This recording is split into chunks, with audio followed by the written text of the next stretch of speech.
Time now for your forewarned weather with Cedric Haynes. All right, Cedric, we know we're in store for some rain, some thunder. I know you said it in some parts, even some snow. Yeah. What is going on? All I thought of we the were putting above. this like winter weather behind us. Oh, you know? come on, that's only But like you it's said, only about it's to be Utah, April. That's right, yes. That too. And you know April Fool's is coming up tomorrow, so but this is no April Fool's joke. I do want to clarify. What's the spring showers bring? Mayflowers. That's true. Well, but it's not Mayflowers, it's the Mayflower. Because April showers. Okay, so you're going to start to lose me, Cedric. Yeah, Let's just start talking about the weather. That's right. Hey, you brought it up. But that's all right. Let's jump right to it here. Let's get into the forecast. We do have a lot to talk about, but I appreciate you bringing that up. Give me an opportunity there. Hey, outside Ives, Utah, a lot of sunshine, blue skies, but these clouds are on the increase, just like they are at the ABC4 News studios here. We've got the clouds that are on the increase. Notice a little bit of a breeze blowing there as well. So we've got some changes that are going to be moving in here. We call that the winds of change, and that will likely continue as we go into the afternoon hours. So kind of prepare yourselves for those changes here as they make their way into the area. Let me show you the temperatures out there across the region because, yeah, we're warming up despite some cloud cover building in, at least across a good part of the area. It's up to 43 in Logan, 49 in Ogden, 57 degrees currently in Salt Lake City, 55.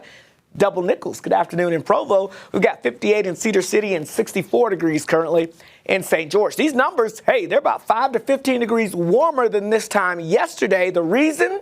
We've got those gusty south winds kicking in. Notice 25 to 35, close to 40 mile per hour wind gust, and we'll likely see that continuing to increase as we go throughout this afternoon. So wind alerts are in effect for the West Desert and also south central and eastern portions of the state, where we can see not only winds gusting up to 55 miles per hour, but across the West Desert, we can see some blowing dust. And if you're going to some of the area lakes down across the south, like Lake Powell, watch out for some choppy water out there as we get those gusty winds. Now, we've got a lot of clouds, but notice there's still some breaks showing up in these clouds. So there will be some peaks of sunshine, but we'll likely see more clouds filling in as we go throughout the afternoon, especially across the north, where we're already starting to see some scattered showers developing here, primarily over the Bear River range for now, but that will likely continue to increase as we go throughout the afternoon. Here's our next weather maker now making its way in from the north and west. It's going to come at us in about two parts here. So the first part this afternoon is the actual front that moves through, and that will bring us some valley rain and mountain snow.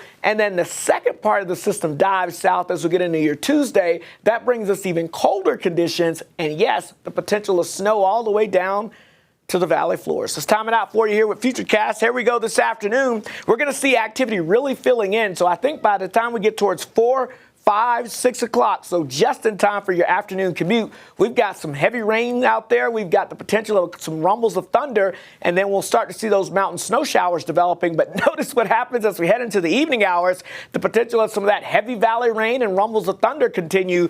But in the mountains, look at that widespread potential of some heavy snow that will develop there. And then we'll start to see this shifting south by midnight tonight with the actual front. So the heavy snow will shift from the mountains across the north to the central mountains with some heavy valley rainfall showing up with that. And then look at this. By the time we wake up Tuesday morning, the chance of seeing some snow right down to the valley floors along the I-15 corridor and into the mountains. And that may continue off and on through mid-morning before we may see it taper off a little bit in the afternoon. And then we've got another wave that moves in as we get into your Wednesday. So overall, Tuesday night into Wednesday. So we've got kind of a wintry scene heading our way. About 1/4 to 1/2 an inch of liquid. Winter weather advisories in effect for the mountains. That's because we can see 10 to 20 inches in the upper Cottonwoods, 6 to 12 northern mountains, central mountains 4 to 8, 2 to 6 inches for the mountain valleys, the benches 1 to 4, and the valleys could even see a trace up to 2 inches. St. George, low 70s with isolated showers the next few days and temperatures dropping into the 50s. Oh, the Wasatch Front, rain and rumbles this afternoon. That changes to snow for your Tuesday morning, and we could see snow showers off and on through Wednesday.